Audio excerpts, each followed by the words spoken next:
What is up, everybody? It's your boy Geekd. The day is finally here, everybody. We got the poker video. We had a GG Mafia poker tournament. All the boys came through.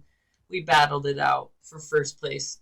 We had a cash prize for first, second, and third place, and some merch rewards and everything. So look out for it. Like, comment, sub. I'm gonna be doing a voiceover for most of it, so it's kind of gonna be like a poker vlog. I will forewarn you, I did good, but your boy got like 5th or 6th, I believe. And then possibly had a little too much to drink. Might have, did really bad in the end. But we love to see it. Like, comment, sub. Let's get into the poker, everybody. Alright, everybody. We got the friendly GG Mafia tournament here. We're getting started. The starting stacks were 50 chips. Every same color chip is 1. I started the camera a little late, but we were first to act. We raised to 6 chips right away before I started the camera. We looked down at 10 of diamonds and queen of hearts. So we were just starting it off. This was my first good hand. We getting the early raise, getting everyone to fold, scaring them off. But this is all the boys sitting across from us. We got the boy Fern. You've seen him on the podcast. Sitting next to him, we got the boy Stefan. You'll be seeing more of them in these clips, but this is the first one I've ever recorded, so go easy on me. But we're just getting straight into it. We have 4 players to go. What do we see on the flop? Yeah, you already know. We just flopped a straight. So what we're going to do, we're going to bet out 6 more. We're going to throw in a little bet, keep them calling, make that money. We throw in 6. I do believe we only get 4 callers. It's going to go around. We're only going to get 4 callers again, but we have the straight. That's absolutely crazy. We bet out 6 after the flop.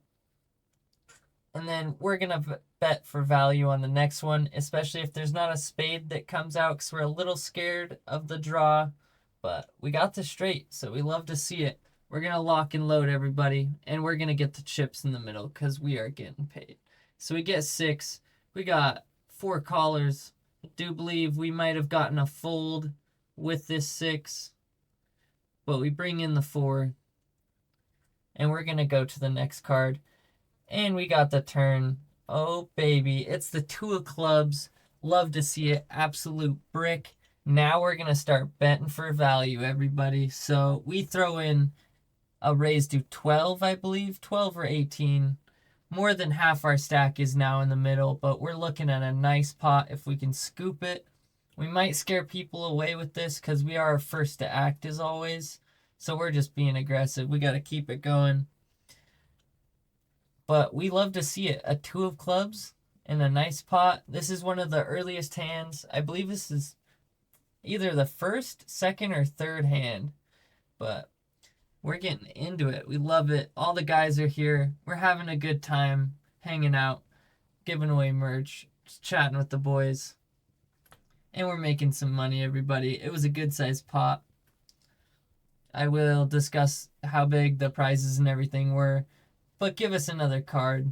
Here we go. Alright, it's our worst fear confirmed. We get the 5 of spades. The flush draw gets there. We're going to hope no one gets it. So you know what we're going to do? We're going to immediately snap all in. Make everyone think we have the flush. Scare them all the way. There might be a pair of jacks in there. Might be a pair of 9s in there. Maybe some 2 pairs. But we beat all of them with the straight. We're just hoping that they do not have a flush. But we're snapping all in. It's early in the tournament. No one wants to be too risky as of yet. So everyone's being kind of conservative, and I was playing aggressive the whole time, playing a good image. So they're going to think I probably have some high cards with the flush. That's what we're portraying at least.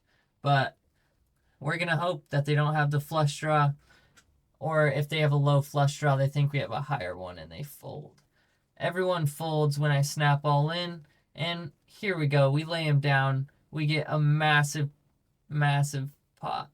So I believe this brings my stack up to like a good 200 almost. And the starting stacks were 50. So we're looking at 4x the starting stack. We're chilling as of this point. We're going to scoop them all up. And this was like one of the best first hands. So we love to see it. And we're going to get into the next good hand that I record. Alright, everybody. I got a little excited on this one again. Looked at my hand before I started the camera. But we looked down at Jack of Hearts, King of Diamonds. So we put out an immediate raise to 16 chips. Right? 16 chips. We're going to try to get everyone to fold. It's not suited, so we got to maximize our odds here. Get as many people to fold as we can. And maybe scoop it without seeing it. But something tragic happens. Those cards that just came down, 8 of hearts, 5 of clubs, 4 of clubs. Those are our worst enemies. We hate to see that. We might have some winnability in this pot because we might have high cards compared to everybody.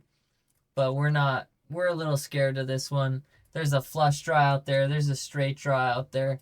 I don't think they would be calling anything unless they had a good hand on this. So, since I put out a big bet at first. So we might have the strongest hand. But the turn comes out 7 of hearts. Our hand does not improve. And Connor on my left bets 7 chips, by the way, and I called. So we just wanted to see it for as cheap as possible. Didn't help me at all. So on to the next. Connor's betting 15 chips after I check. So you know what we're gonna do? We're gonna toss it. We're gonna take one more look, and we're gonna toss it. Hate to see it, but crazy thing about this hand, Connor scoops a massive pot, and he wins with the card 6-9. So he had he did not have the high hand of the night, but he won with a 6-9 bounty. So everyone at the table owes Connor 2 chips. So it was a great hand, but he scooped it. Alright, we've gone a little further into the tournament now. 2 tables have started. We pick up the King of Clubs and the 10 of Diamonds. We only have 22 chips left. We lost a couple good-sized pots. Hate to see it, but what do we do with this King 10? We smack it all in, right? Now, the first people around the table, they all get salty and fold. Toss them in. They're not very happy with their cards, right? Goes all the way around. Abby, that you have seen on the Weekend Bender Show podcast that we have on the YouTube, she calls. She has Queen 9. So we just got to beat her and we get the double up for 22 chips. We need this. We need this. So one time, we just got to hope that we take the W. They're measuring out our chips right now. We are absolutely stressed, but we did want someone to call so we could double up. Always hate to see it, but we are absolutely frightened right now. Here comes the flop. Right now my heart is beating. We flip our cards over. We're hoping. The flop comes 4, deuce, 5. Ace on the turn. And a 5 on the river. We win with the high card King to double up, everybody. We are still alive. We're about midway through the tournament. Some of the recordings were shot, but we're getting there. We're getting there. Don't you worry. Alright, everybody. I did not play this hand, but we are going to play through the perspective of Connor. We're giving him some help mid-hand here. He's got Queen 10. It's just a friendly tournament, so we've been helping each other out. But he's got top pair on the board. It's Queen 9, 3, and then a Jack came out on the turn. I told him to just put out a good sized bet when he had the overpair to get some value. He put out that. We got one caller, which was Abby. And I told him to put out, once the Jack came out, I told him to put out a big bet. Capture the pot. He also had a flush draw, I do believe. He puts out a big bet. I believe it was 60. Abby goes into the tank. She's asking the person next to her for advice because not all the people have like major poker experience at this tournament. It's mainly just a friendly game. But she goes into the tank, finally folds it. Good hand. Connor scoops it. Love to see it. Playing for the home team. And he would have ended up with 2 pair. Would have scooped it anyways. Good play, Connor. Alright, everybody. We're into another massive hand that is critical for the tournament. We got King 10, and we're sitting at 42 chips total. We are the big blind, so we are last to act. It goes all the way around. A couple people folded. I do believe we have like 3 people left that called. What are we going to do with King 10 and a little less than the starting stack? Oh, we're ripping it all in, baby. Don't you worry. We're in for 42 chips. Connor on my left is still in. He's contemplating in the tank. Takes a little bit, but he does decide to call. He's measuring out his chips. We go over to the player to our right that is still in it, and he decides to call as well. So we're looking at a massive pot that is going to be critical for me surviving this tournament. We go into the flop here, and the flop is not looking good for me. We got 4 ace 4 on the flop. I am absolutely petrified at this point, right? I have king 10, high card king. We're hoping the flush draw doesn't get there. We're hoping no one has anything on this board, or we are done for. We stack all the chips into the middle. We will triple up with this. This is critical. We hope that they check it out. It goes over to Connor. He checks. It goes over to the other one. They check. A 3 comes out. We're still petrified, but we are sitting in better shape. It is kind of a blank on this board, so we're kind of safe. We're still petrified, though. They check it out again. We go to another card. It's a queen. We are absolutely sweating at this point. Flush draw's gone. We throw down the king 10. And it is good, ladies and gentlemen. We scoop it to triple up. Absolutely critical. We are sitting at like 160, 180 chips. So we'd love to see it. We are right back in the action. Love to see it. All right, everybody. This is the little pause point. We're about halfway through the action here, but we just picked up that really nice pot that I'm going to show here just in a second. But ladies and gentlemen, we're playing pretty good. We're surviving. We haven't played too many hands, but we are starting to feel very intoxicated at this point. So you will see coming up, it's about to get heated.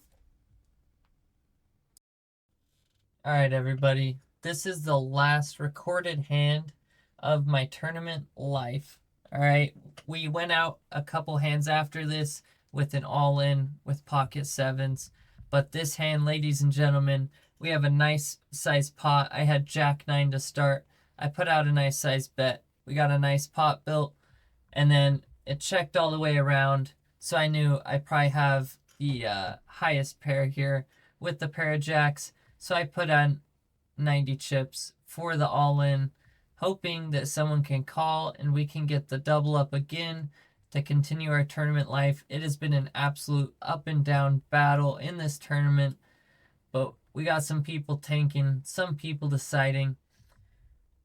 We are stressed at this point, but this is one of the last recorded hands. At this point, I was pretty intoxicated, and it was rough out here.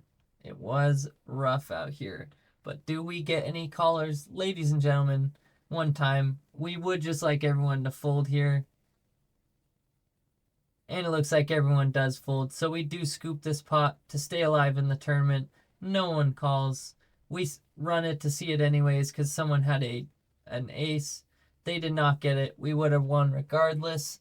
So we love to see it. We are still alive for now, but after this, we went out on a pair of sevens. It's tragic, but that is the end of the video for all that we got of the tournament. I didn't record as much because I was drunk, but like, comment, sub, all that good stuff. Go check out MafiaHideout.com, and here's an extra little clip of Garth letting me tase him. He looks terrified. I couldn't make contact at first, but we eventually got him.